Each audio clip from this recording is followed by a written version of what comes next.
그래서 실제로 근데 마지막 심판이 있다라는 게 안 믿는 사람한테도 사실 좀 필요해요. 왜냐하면 정의가 뭔지조차 알 수 없을 만큼 상대화가 됐죠. 아까 제가 얘기했잖아요. 누가 악당이냐. 근데 자기들끼리도 헷갈려. 누가 악당이냐. 내가 기분 나쁘면 악당이야. 근데 요새는 막 그런 거 많이 올라오대요. 뭐 그런 자기 사연 같은 거 이렇게 인터넷에 올려서 사람들한테 이제 댓글로 그 반응을 보는 거. 일종의 사람들한테 이 사건을 좀 결론을 내려주세요. 뭐 이런 걸 물어보는 게시판이 있더라고. 그래서 막 시댁에 갔는데 글쎄 누구 시어머니가 뭘 어쨌는데 막 이러고 막 그런 걸 내용을 디테일하게 올려. 그러면 그걸 이제 댓글로 보는 거야. 네가 싸가지 없는 애네. 막 이러면서 또 막 이렇게 누가 이렇게 써놔 막 결론으로. 그래서 베프를 1등, 2등, 3등 베스트 댓글이 딱 올라오면서 자기의 행동을 이렇게 평가받는 그런 게 있더라고요. 네이트판인가? 네. 근데 거기서조차 왜 그런 걸 올리겠어요? 뭐가 맞는지 모르겠고 그랬을 때 누가 이거를 결정해 줬으면 좋겠는 심리가 있어요, 사람들한테. 뭐 잘잘못을 누가 결정해 줬으면 좋겠다고. 내가 이상한 거야? 내가 이상한 거야? 내가 또라이인 거야? 이 상황 좀 보세요. 막 이런 거.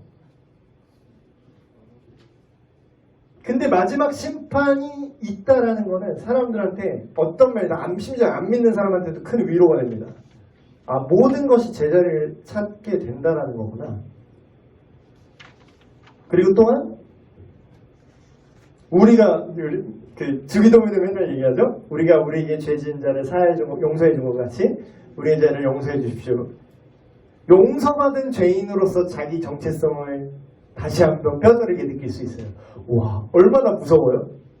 내가 죽다 살아난 경험을 하는 거죠. 원래 저기 내가 갔었어야 돼. 원래 내가 죽었었어야 돼요. 나도 저렇게 맞았어야 돼. 근데 내가 뭐길래. 저들이랑 나랑 기본적으로 똑같아요.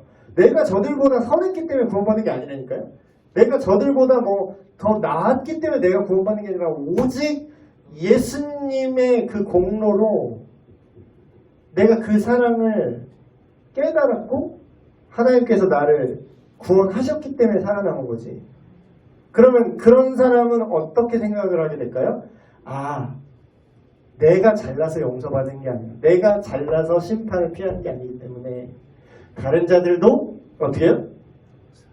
용서할 수 있게 되고 그리고 심판을 피할 수 있도록 내가 피한 것처럼 다른 사람도 지옥의 형벌을 피할 수 있도록 그들을 용서하고 그들이 막 나를 괴롭게 해도 그들을 용서하고 그들에게 복음을 전할 수 있겠죠. 그리고 또한 심판의 교리는 믿는 사람이거나 안 믿는 사람이나 의로운 삶을 살기 위한 어떤 부정적 동기부여이자 긍정적 동기부여인 것 같아요. 사람이 간사한 게 CCTV를 갖다 놓잖아요. 왜 범죄율이 줄어들 것 같으세요? CCTV가 있으면 범죄율이 줄어들거든요, 실제로. 왜 그런 거예요? 왜 그럴까요? 이거 우리 아들한테 제가 맨날 하는 거. 지켜보고 있다. 심하주. 되게 막 밝히네. 막 밝히네. 지켜보고 있다고. 아빠 다 알고 있다. 막 이런 거. 교훈에 막 엄마가 보고 있다. 막 이런 거 적어놨잖아.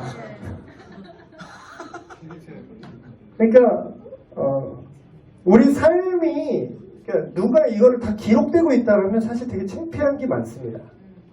그럼 어때요? 하나님이 이거를 다 알고 계시고 그러니까 우리가 코람데오란 말 쓰잖아요. 하나님 앞에서라는 뜻이에요. 코람데오 신앙을 갖자 이런 거 얘기하잖아요. 그게 하나님 앞에서 내가 서 있다. 하나님께서 나의 일거수일투족을 다 알고 계신다라는 인식을 하자라는 거거든요. 그러면 우리의 삶이 지금 10번 죄 지을 거 반으로 줄고요. 실제로 삶이 교정되는 효과가 있어요. 심판에 대한 이런 의식. 그리고 마지막으로 그러기 때문에 복음 전도를 열심히 해야 되는 거죠. 왜냐하면 저는 근데 이거를 이 심상을 저는 좀 많이 깨달은 게 전 좀 빡세게 좀 해야 말을 듣는 스타일인지 하나님께서 오냐오냐 하는 스타일이 있고요. 하나님이 좀 채찍질을 해서 이렇게 가게 하는 스타일이 있는 것 같아요. 근데 저는 약간 채찍 쪽이었는데 어느 날 제가 꿈을 꿨는데 또 계시록 시리즈니까 또 꿈 스타일로 얘기해드릴게요. 꿈을 꿨는데 저는 이걸 절대적이라고 생각하지 마세요. 이게 사람마다 달라요. 이런 경험이 없는 사람도 있고요. 저는 그냥 제가 그렇다는 걸 얘기하는 거지 뭐 이게 뭐 이렇게 다 하셔야 됩니다 이런 뜻이 아닙니다. 좀 특수한 상황이라고 생각하시고 제가 어느 날 꿈을 꿨는데 저는 개인적으로 제가 꿈을 꿨을 때 개꿈인지 이게 영적인 꿈인지 저는 그런 뭔가 이렇게 눈치가 있어요. 진짜 영적인 꿈은 잘 몇 번 안 됩니다. 사실 그렇게 자주 꿀 수가 없어요.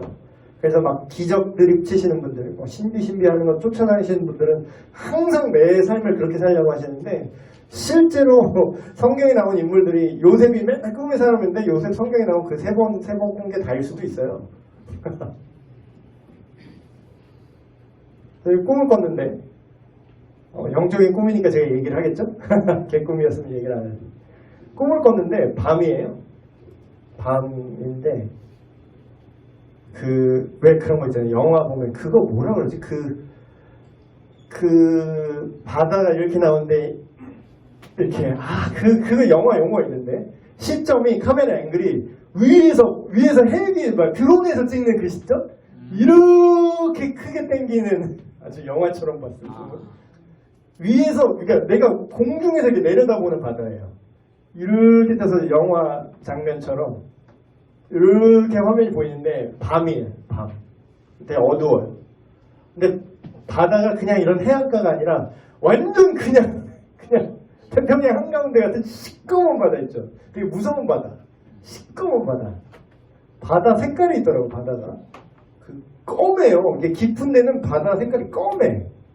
근데 밤이니까 얼마나 어둡겠어요. 그러니까 다 검해. 바다가 뭐 저런 색이 그냥 검은색이에요. 이런 색. 근데 내가 공중에서 이렇게 내려보는 시점인데 뭐가 막 이렇게 바다가 이렇게 소용돌이 치고 있더라고요. 무섭게. 바다가 소용돌이가 여러 개 있어요. 이렇게 하나만 이렇게 크게 도는 소용돌이가 아니라 조그맣게 여러 개 막 이렇게 막 되게 징그럽게 항공포증 나올 것 같이 이렇게 막 이렇게 있어요. 근데 이게 꿈에서 또 이걸 줌을 당겨주네. 이렇게 꿈은 보통 이렇게 자세하게 기억 안 나요. 여러분 아시죠? 꿈에는 까먹잖아요. 잠깐 기억하다 꿈은 금방 까먹거든요. 근데 이거 아직도 생생해. 줌을 딱 당겨요. 갑자기 줌을 딱 당기는데 거기 소용돌이 안에 사람이 빠져 있는 거예요. 다. 근데 가까이 당겨서 보니까 바다가 그냥 바다가 아니라 무슨 탈을 같이 걸쭉한 거야. 그래서 사람이 거기서 고문 비슷하게 당하고 있어요. 그 너무 무서운 거예요. 꿈에 보는데 그게 너무 무서워요. 너무 징그럽고 너무 무서운 거예요. 그래서 딱 꿈을 깼어요. 근데 내가 이렇게 생각을 해보니까 이게 보통 꿈이 아니에요. 제가 이렇게 생각을 계속 했는데 제가 내린 결론은 뭐냐면 이게 우리의 상태구나 라는 생각이 들더라고요. 그래서 성경을 많이 읽으시면 엉뚱한 해몽을 안 하긴 합니다. 성경이 말하는 세계관에서 모든 초자연적인 건 벗어나면 안 돼요. 근데 성경이 말하는 세계관이 뭐죠? 이 세상은 악한 사탄의 권세 아래 지금 있으며 많은 사람들이 하나님을 떠나서 죽음으로 향해 가고 있다. 그 심상으로 그 꿈이 해석이 되면서 그 사람들을 뭔가 누가 좀 살려줘야 되겠다는 생각이 들더라고요. 근데 지금 제가 이렇게 덤덤하게 말하지만 그때 정말 무서웠습니다. 그 꿈 거의 호러 영화를 만들어도 될 정도의 엄청난 장면이었어요. 그래서 그들이 결국 심판을 받을 수밖에 없는 존재인데 누가 구원해줘야 된다는 거예요. 크게 말하면 예수님께서 구원을 하시기 위해서 큰 은혜를 베푸셨지만 그거를 그들에게 알게 할 거는 증인들입니다. 그래서 이런 심판에 대한 어떤 인식, 그 두려움, 그런 것들은 복음 전도의 큰 동기부여가 되겠죠. 그래서 지옥 뭐 이렇게 얘기했는데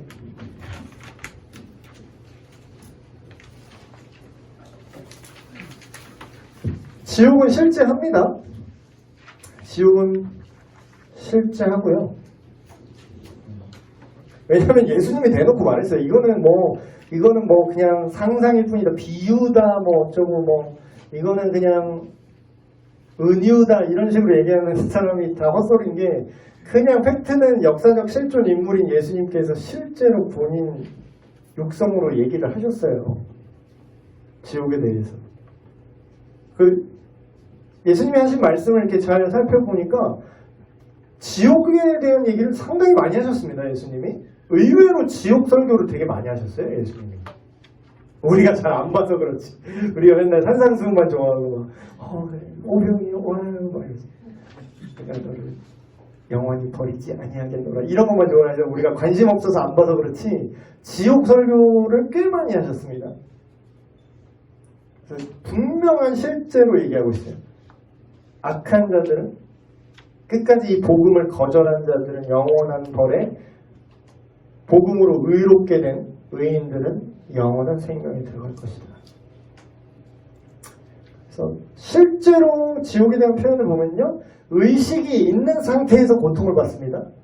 근데 이거는 좀 학자들마다 얘기가 달라요. 어떤 사람들은 이게 실제로 물리적으로 어떤 게 불에 이렇게 타는 듯한 불에 계속 죽지 않고 계속 탄다는 게 아니라 어떤 하나님 없는 세상의 그런 고통, 악이 지배하는 하나님으로부터의 영원한 단절을 뭐 은유적으로 상징적으로 표현한 것이다. 뭐 이렇게 주장하는 사람도 있고 뭐 그런데 일단은 어쨌든 예수님의 직접적인 이런 고통에 대해서 분명히 얘기를 하고 있고 불타는 심상으로. 그래서 우리가 생각하는 지옥의 이미지가 이렇게 불타는 이글이글 타는 그런 것이 된 이유가 다 있죠. 성경에 근거를 하기 때문에. 근데 어떤 사람은 또 이렇게 생각을 해요. 아 그래 안 믿어서 처벌을 받는 건 알겠는데 근데 왜 영원한 건 좀 너무하지 않아요? 막 이런 분이 있어 또. 아니 사는 동안 100년 동안 죄지었다 칩시다. 그럼 100년 동안만 좀 고통당하고 그냥 그 뒤에는 풀어주면 안 될까요? 왜 영원히 고통받게 하는 건 부당합니다. 이렇게 생각하는 사람도 있어요. 쓸데없이 자세하게 생각하죠 사람들이. 누가 이렇게 변증을 한다면 여러 가지 대답을 해줄 수가 있죠. 일단은 첫 번째로 그 반대도 왜 100년 동안 사는 것 같다 왜 영원한 생명을 줘야 되는 거냐라는 거예요. 똑같은 논리로. 영원한 형벌이 부당하면은 영원한 생명도 부당한 거잖아요. 근데 왜 영원한 생명은 부당하다고 얘기 안 하면서 영원한 형벌은 부당하다고 그래요. 그렇죠? 그 두 개가 사용하는 두 개가 공평하다라는 거예요. 두 번째. 여러분 그거 아세요?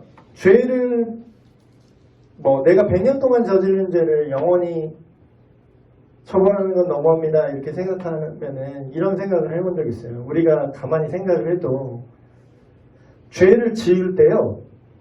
그 가중처벌이라는 개념이 있습니다. 근데 그 가중처벌이 상황에 따라 달라지는데 우리가 누구한테 죄를 짓느냐에 따라서 그 형벌의 정도가 바뀌어요. 예를 들어볼까요? 성인끼리 살인을 하면은 살인죄로 적용되겠죠. 근데 또 무기를 갖고 어떻게 했냐, 계획적으로 했냐면 특수 강도 살인, 1급 살인, 의도를 갖고 계획적으로 죽이면 1급 살인, 이게 있어요. 그게 다 처벌의 정도가 달라집니다. 근데 똑같은 살인을 했는데 어린아이를 유괴해서 살인하면 어떻게 될까요? 더 가중처벌되죠. 미성년자 납치, 폭행, 살해. 그러면 어때요? 똑같이 사람을 죽여도 어떻게 되죠? 더 가중처벌돼요. 그러니까 우리가 죄를 지을 때 지금 그냥 예로 든 겁니다. 우리가 죄를 지을 때 그 대상이 누구냐에 따라서 형벌의 무게가 달라진다는 개념은 우리도 알 거예요. 근데 우리가 죄를 누구한테 지었냐라는 거예요. 이게 되게 중요해요. 성경은 다윗은 이렇게 보기죠. 내가 주님께만 밧세바 범했을 때 뭐라고 얘기하죠? 내가 주님께만 죄를 범했습니다. 정말로 주님께만 범한 건 아니지. 일단 밧세바랑 우리아한테도 범했고 이게 나쁜 건데 전체적으로 죄는 다 여러 사람한테 저질러 놓고 왜 다윗이 콕 집어서 특별히 하나님께 내가 죄를 지었습니다 이렇게 얘기를 했을까요? 그런 거죠. 그걸 아는 놈이 그랬어? 가중처벌. 그리고 죄를 누구한테 범했어요? 하나님한테 범했대요. 지금 우리의 죄는요, 1차원적으로는 윤리도덕적인 관점으로만 판단하면 안 돼요. 물론 그게 들어가 있습니다. 근데 단순히 네가 거짓말했다고 지옥에 보내는 게 아니라는 거예요. 네가 단순히 좀 사람 죽이고 좀 센데 어쨌든 사람 죽이고 뭐 이 땅에 아는 윤리도덕적인 관점의 죄를 지었기 때문에 네가 영원한 형벌을 받는다가 아니라 영원하신 하나님 앞에 싸가지 없게 행동했다 이거야. 영원하신 하나님의 아들, 성경적인 표현을 빌릴게요. 영원하신 하나님의 아들, 그리고 그 심판하시는 그리스도의 얼굴에 네가 침을 뱉었다 이거야. 뭐예요? 그 영원한 가치를 지니시고 영원히 찬양받아 마땅하신 그 존재에게 죄를 범했기 때문에 그 사람은 영원히 처벌을 받아도 할 말이 없다는 뜻입니다. 근데 요거를 잘 이해를 못해요. 이 두 가지 개념으로 요거를 설명해 줄 수 있어요.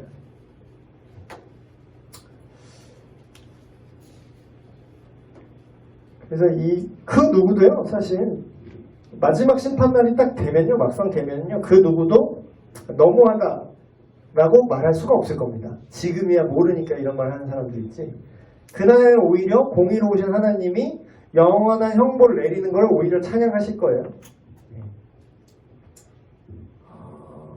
마지막이니까 그냥 달려볼게요. 쉬는 시간 드리고 싶은데 진도 빨리 끝낼게요. 이제 새하늘과 새 땅, 천국이 무엇인가? 지옥 지금 얘기했고요. 심판과 지옥 얘기했고, 천국은 뭐냐면 우리가 많이 얘기를 했죠. 예수님도 뭐 천국 비유, 천국은 뭐와 같다 이렇게 막 많이 얘기를 하셨는데 여기서 말하는 천국은 최후에 완성될 천국을 좀 포커스를 맞춰서 얘기를 합니다. 결론적으로 이렇게 얘기하죠. 그때 임금이 그 오른편에 있는 자들에게 이르시되 내 아버지께 복을 받을 자들이여 나와 창세로부터 너에게 예비된 나라를 상속받으라. 나라를 상속받으래요. 이사야서 말씀을 보면 다시 저주가 없으며 하나님과 그 어린 양의 보호자가 그 가운데 있다. 독사물에 어린이가 손 넣고 장난쳐도 물지 않으며 사자 어린 양이 뛰어놀며 진짜 그런지 모르겠어요. 진짜 그럴지 아니면 정말 그게 상징일지 사자 타고 신나게 달려봅시다 우리. 이랴 사자 얼굴에 이렇게 얼굴 부비면서 셀카도 찍을 수 있겠죠.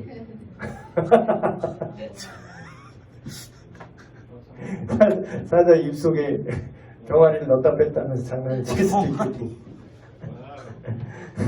근데 우리가 좀 상상력을 좀 발휘하면 천국이 되게 심심하지 않을 거예요. 근데 우리가 상상력을 발휘 안 하니까 천국이 뭔가 되게 따분하게 느껴지는 거.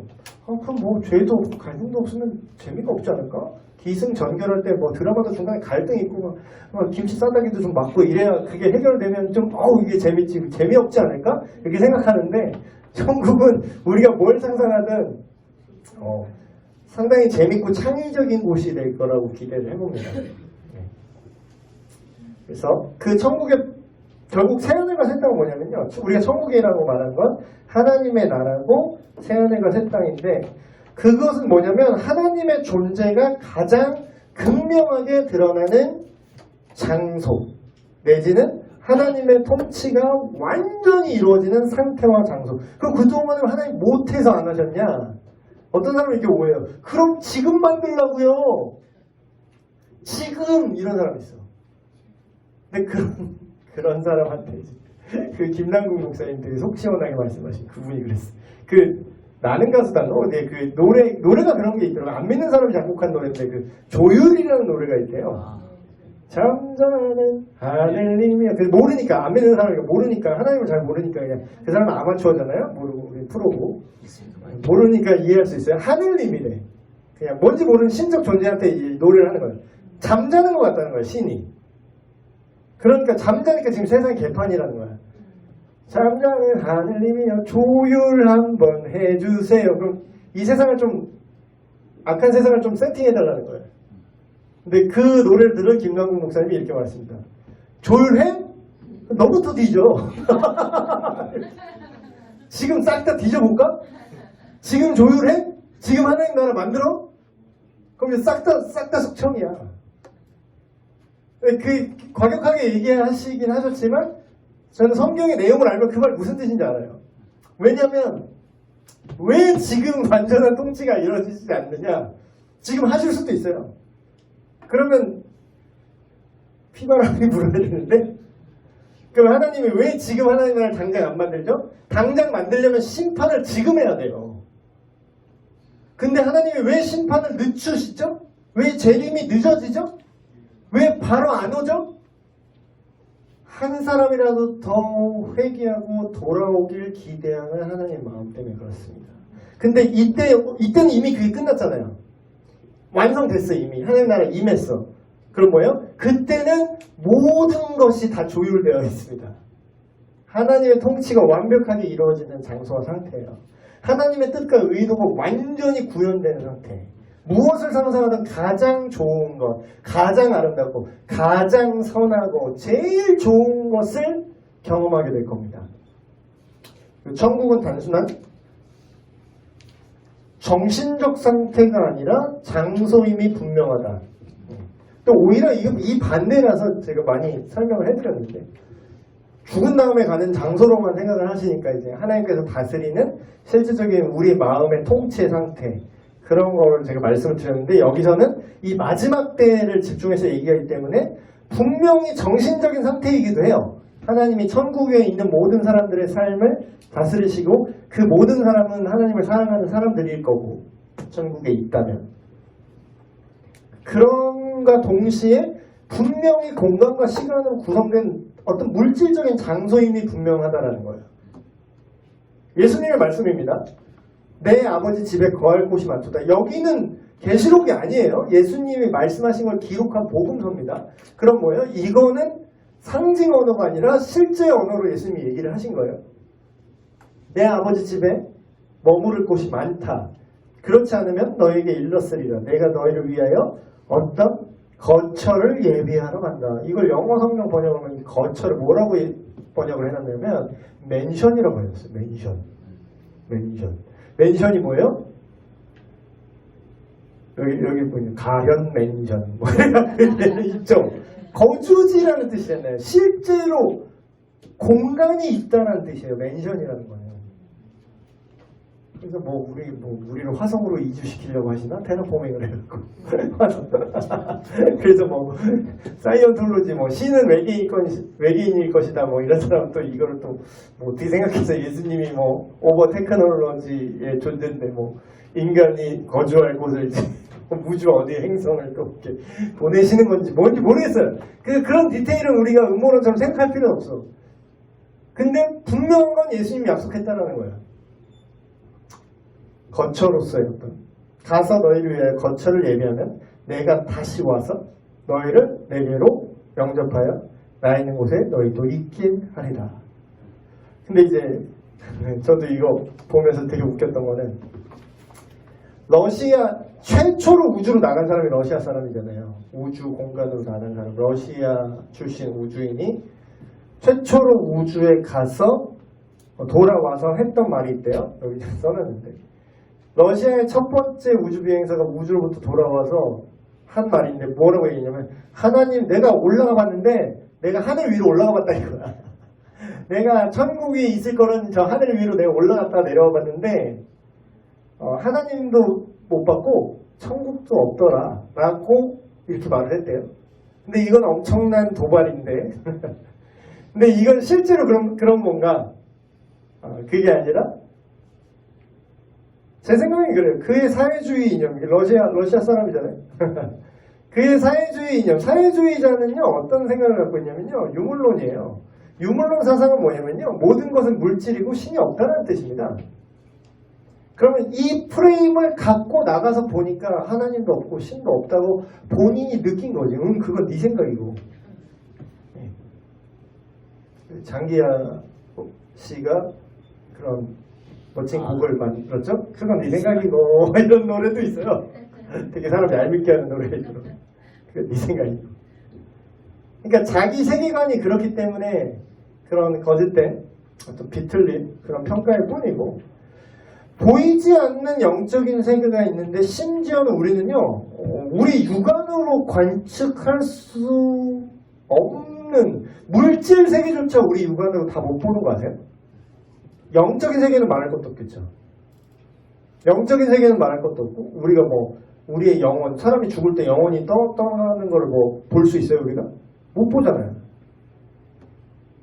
근데 심지어는 눈에 보인다고 하는 물질 세계도 우리가 눈으로 다 확인이 안 돼요. 우주 공간이 아직 분명히 물질적으로 존재하거든요. 근데 그걸 다 확인을 못 한다니까요.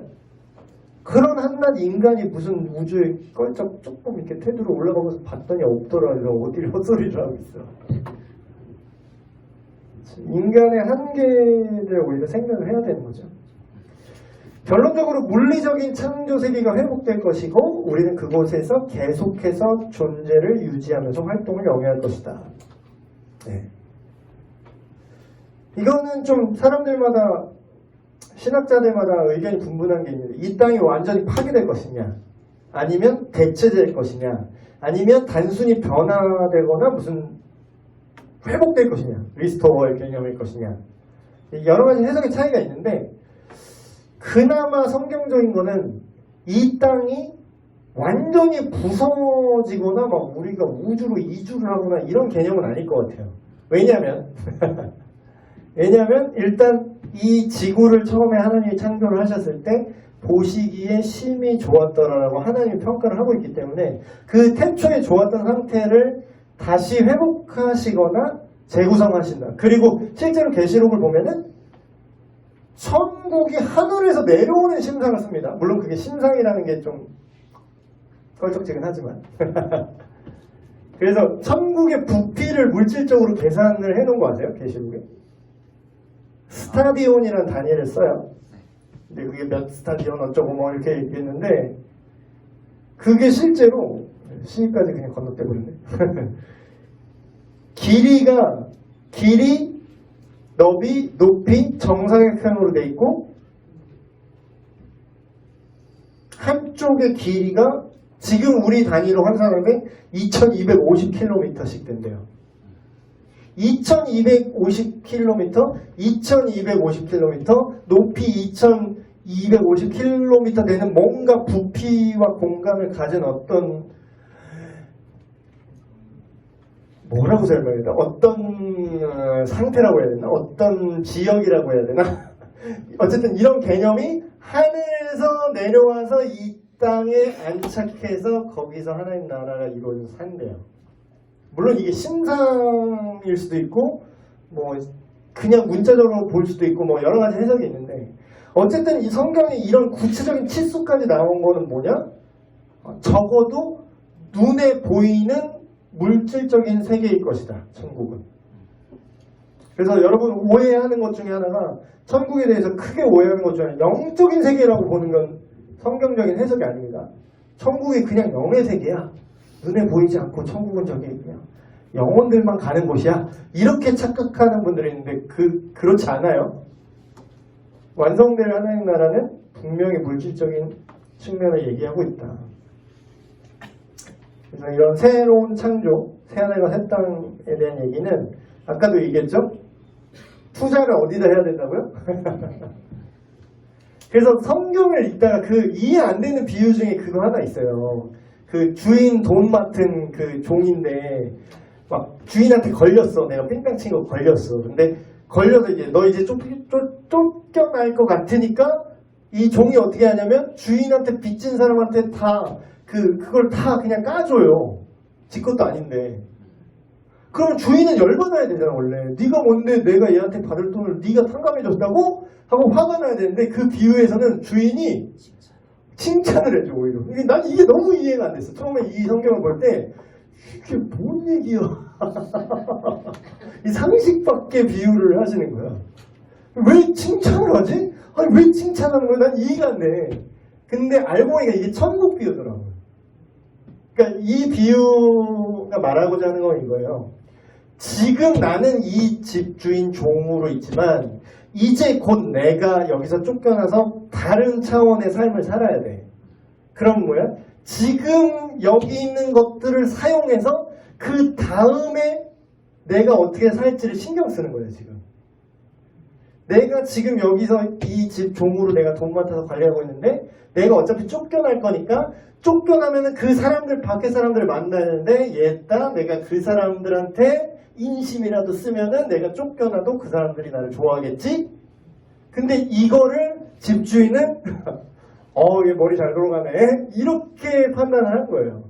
그럼 이 비유에서 우리는 뭐예요? 지금 우리가 100년 남짓 이 땅에서 살아가는 동안 아둥바둥 할 게 아니라 우리가 영원한 하나님 나라에 언젠가는 가게 되는데 그 영원한 하나님 나라에서 뭐가 남는다 그랬죠? 제가? 남는 게? 뭐가 남아요? 중등부 교사를 한 게 남습니다. 중등부 교사를 모집하고 있는데 이미 여러분 여기 다 교사잖아요. 그렇죠? 모집할 사람이었네. 하나님 나라를 위해서 한 것들이 남기 때문에 새하늘과 새 땅 교리는 정말 동기부여가 되는 거죠. 그래서 새 창조는 무엇을 상관 저는 이렇게 천국과 지옥을 얘기할 때 이 표현을 정말로 좋아합니다. 제가 좋아하는 표현 중에 하나가 정반대라고 생각하면 돼요. 이걸 천국에 대입하면은 그냥 지옥은 그 반대라고 생각하면 되는데 천국은요. 이 완성될 하나님의 나라는요. 여러분이 무엇을 상상하든 그 이상의 행복과 즐거움과 아름다움과 선한 것을 보게 될 겁니다. 경험할 거예요. 지옥은 뭘까요? 무엇을 상상하든 그 이상의 고통과 더러운 꼴을 보게 된 겁니다.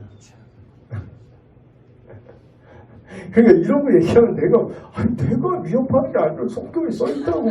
난 그냥 알려만 주는 거예요. 왜 날 미워해?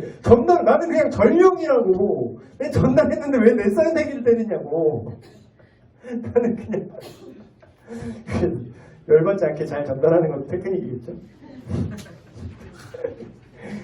그래서 다시 저주가 없으면 하나님과 그 어린 양의 보좌 그 가운데 있으니 그의 종들이 그를 섬기며 그곳에서는 우리는 하나님의 얼굴을 보며 우리가 고대하였던 완전한 사랑. 사실 이건 안 믿는 사람도 원하는 거예요. 그 사랑 노래가 왜 이렇게 막혔어요?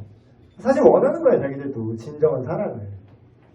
완전한 사랑, 완전한 평화, 완전한 기쁨, 참된 진리와 정의, 거룩과 지혜, 선함과 능력, 참된 영광과 아름다움을 우리는 그곳에서 경험하게 될 것입니다.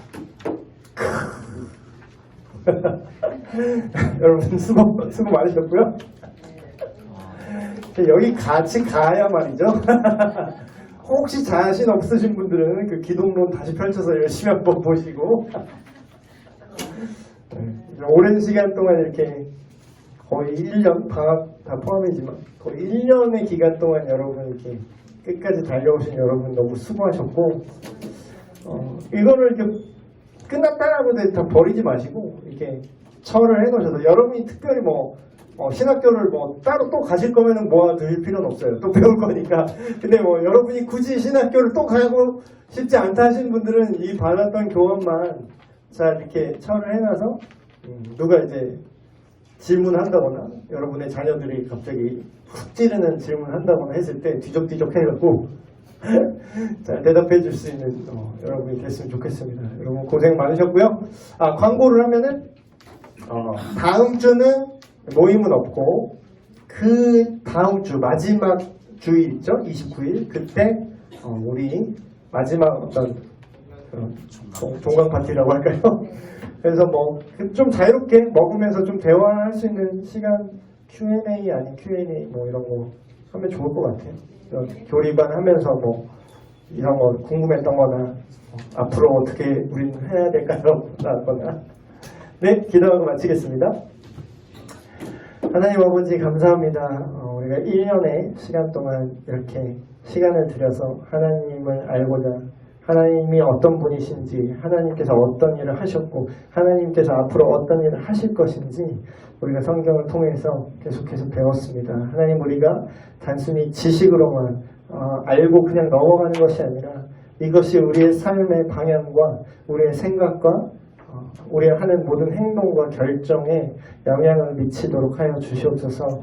우리가 굳건한 믿음 더욱더 갖게 하셔서 이 땅에서 하나님 마음을 시원케 해드리고 영원한 하나님 나라에서 영원히 없어지지 않는 영원히 빛나는 그런 밝은 빛과 같은 하나님의 상급으로 계속해서 쌓아가며 살아갈 수 있는 우리가 되게 하여 주시옵소서. 우리 주 예수 그리스도의 이름으로 기도합니다. 네, 마쳤습니다. 고생 많으셨어요.